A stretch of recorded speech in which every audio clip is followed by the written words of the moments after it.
করা টাকা দিয়ে চাউল কিনে ভাত খেয়ে ইবাদত কবুল হবে, ভিক্ষে করা টাকা দিয়ে চাউল কিনে ভাত খেয়ে ইবাদত কবুল হবে, যৌতুকের টাকা দিয়ে চাউল কিনে ভাত খেয়ে ইবাদত কবুল হবে না। যৌতুকের টাকা হারাম, এই যে বললাম, দেখি কোন মায়ের বেটা কিয়ামত পর্যন্ত এভাবে উল্টা ধরতে পারে। যেভাবে বলছি সেভাবেই থাকবে। তার মানে তোমার বাপের আর তোমার উচিত ভিক্ষা করে খাও। ভিক্ষা করে খাবা কেন? দিন মজুরি করে খাও। আর আগামীকাল সন্ধ্যা হতে হতে মোটরসাইকেল, সাইকেল, খাটলা, চৌকি বাক্স, টাকা পয়সা যা নিয়েছো তা শ্বশুরকে ফেরত দাও। তোমার বাপের মুখখান দেখো তো কালো হয়ে গেছে, দেখো।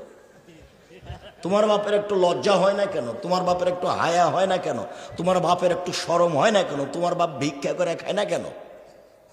এই ছেলে, তোমার বাপ ভিক্ষা করে খায় না কেন? ফাজলিমো করে তোমার বাপ। মানুষের কাছে টাকা নেই কেন বেটা? তুমি টাকা নাও কেন? কাপুরুষের সন্তান, কাপুরুষ, টাকা নিবা কেন? কি পেয়েছো তুমি? দিন মজুরি করে খাও,